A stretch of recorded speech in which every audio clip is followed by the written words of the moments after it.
We're going to start with the shooting of two National Guardsmen just blocks from the White House in what officials are now calling a brazen targeted attack.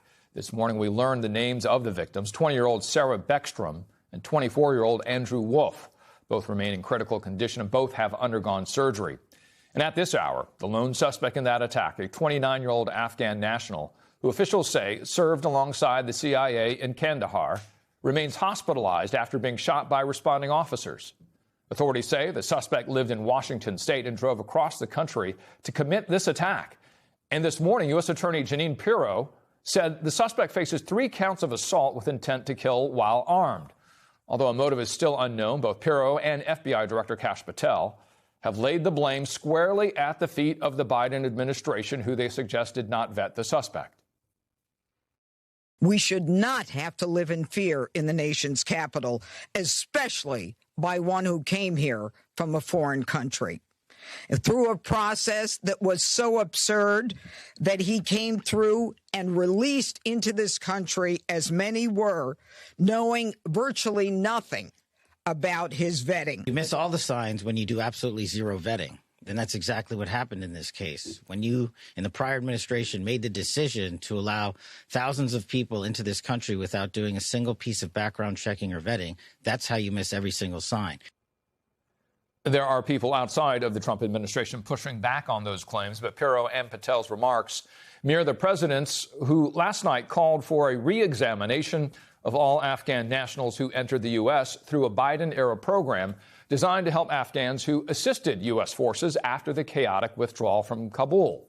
Joining us now, MS Now national security reporter David Rohde, MS Now reporter in D.C. Ariel Hickson, former FBI supervisor Ron D'Amico, and former FBI counterterrorism official Chris O'Leary. Both Rob and Chris are MS Now national security and intelligence analysts. Ariel, let's start with you on this. That briefing just happening today. We're not even 24 hours in. What did we learn from that briefing? So we learned more details about the suspect. He is a 29-year-old Afghan national, and we actually reached out to Metropolitan Police Department to find out where he is in custody. There's still no details at this moment, but we learned more details about the moments before the shooting happened, how he is based out of Washington, Washington State, and drove across the country in his own car, armed, came to Washington, D.C., and then shot those 2 National Guardsmen in what has been described as a targeted and brazen attack. Right now, all eyes are on the investigation at this point, which the FBI Director, Kash Patel, is calling a coast-to-coast investigation. It started in his home in Washington, where they investigated or interviewed all individuals who lived there, and then they looked into electronic devices from those individuals, which led to another investigation in San Diego. That's why they're calling it coast to coast, and is also giving more insight as to whether they're going to look internationally moving forward. What are you hearing? Americans very concerned about the victims here, Ariel. Sarah Beckstrom, Andrew Wolf. What's the status? Right now, the status of those victims, they are in critical condition at this point. We heard from the presser this morning that they had surgery, they underwent surgery, and they're still in critical condition. One is 24, the other one is 20. And at this point, there are so many individuals that are pulling out condolences for those families who are quite devastated on this Thanksgiving Day. And of course, there is a push moving forward from the president to deploy more National Guard troops here, at least 500 moving forward. We're looking for a timeline as to when that might happen, especially given the security regarding that attack that happened just yesterday. Right. We are still waiting to get some more details at this point. And David, yesterday, as Ariel was saying, that's 20 hours ago, 22 hours ago since this happened. We're not even 24 hours into this. When you were listening to the briefing earlier from the U.S. Attorney as well as the FBI Director, what did they not say that you were watching in terms of the scenarios that might be considered right now? They don't know the motive. They might have found it already. They've conducted searches. They're looking at his electronics, his communications. But this was an intentional and sort of brutal attack. One detail they mentioned was that he He comes around the corner, fires on them. He hits one of the National Guard members and then fires at them a second time. Yeah. And then fires at the second one. And it's strange. What we found out about his background today is that he was in this elite unit. It was controlled by the CIA called a Zero Unit in Afghanistan. To get in that unit, he was vetted very carefully because they carried out night raids. They would try to go capture or kill Taliban commanders. And so any Afghan leaking a plan for a raid would put CIA officers and U.S. Special Forces in danger. And so he comes to the United States in 2021. There is more vetting than Kash Patel said. That's false. All the Afghans, and it's a large number, it's 70,000 to 100,000, came to the U.S. They first went to foreign military bases, were vetted there, biometrics, FBI, people looked into them, but it was a large number of people. What happened between 2021 and 2025 that would make him so determined to drive across the country, see military uniformed American service members, and shoot them and try to kill them? You try to dig into the narrative, don't you, to try to understand why this happened. We don't know the answer right now. One of them that you've brought up in your coverage today, radicalization.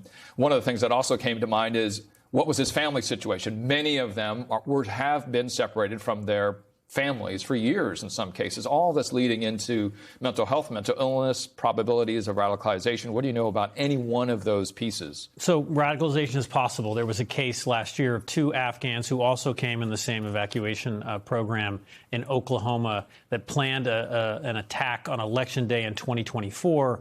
Luckily, I think a local member of the community informed the FBI. They were able to make arrests and stop that attack in Oklahoma. An NBC News reporter spoke to a family member of Lakan Wall, and he was with his family, it sounds like, and he may have had 5 children living in Bellingham, working in the area. But we don't know what happened and caused him to do this, whether it's mental health or ISIS radicalization. Chris, what piece of evidence are you watching and you wish you had to understand more about why and how this happened? Well, I think what David highlighted, the vetting for this individual and anybody who was in a unit like his, extremely heavily vetted. So the intelligence community has a ton of information on his background and his family and his network. I will tell you, without going into details of the unit or anything that's being reported, that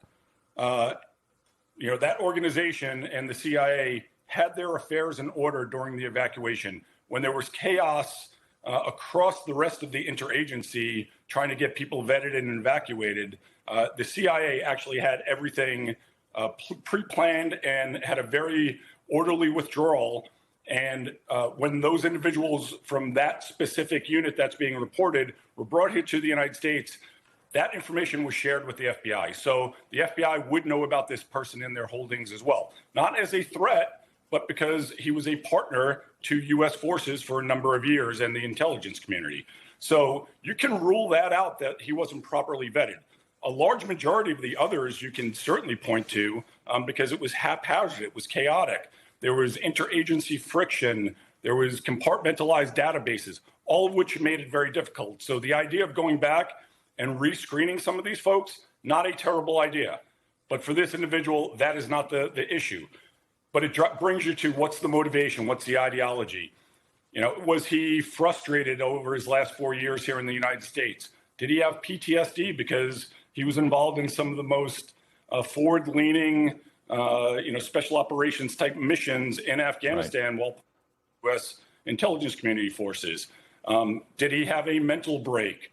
Or is he self-radicalized? Did he all of a sudden gravitate to an ideology like ISIS-K or Al-Qaeda? There's a variety of things, push-pull factors that could get him to where he's at. None of them are excusable, but the FBI is going to really try to understand that and also trying to make sure that he was acting alone and not directed. Are there any overseas communications that suggest that this was a directed act? And if so, we will likely see, a claim of responsibility from ISIS-K or from Al-Qaeda here very soon. Rob, a lot to build on here. You've worked with the Afghan groups who worked with and for the CIA before. Reflect on those experiences and what that might mean to try to understand what has been said so far.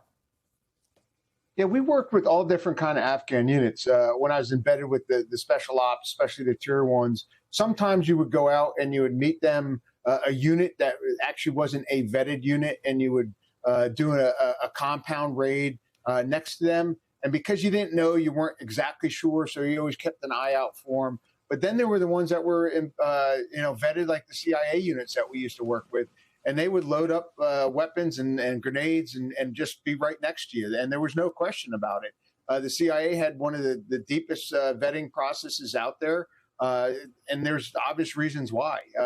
So it's one of those things that, like, again, Chris and Dave said, this is the ones that were coming over. These were probably the most vetted, as opposed to some of the other ones in the haphazard way that they pulled out.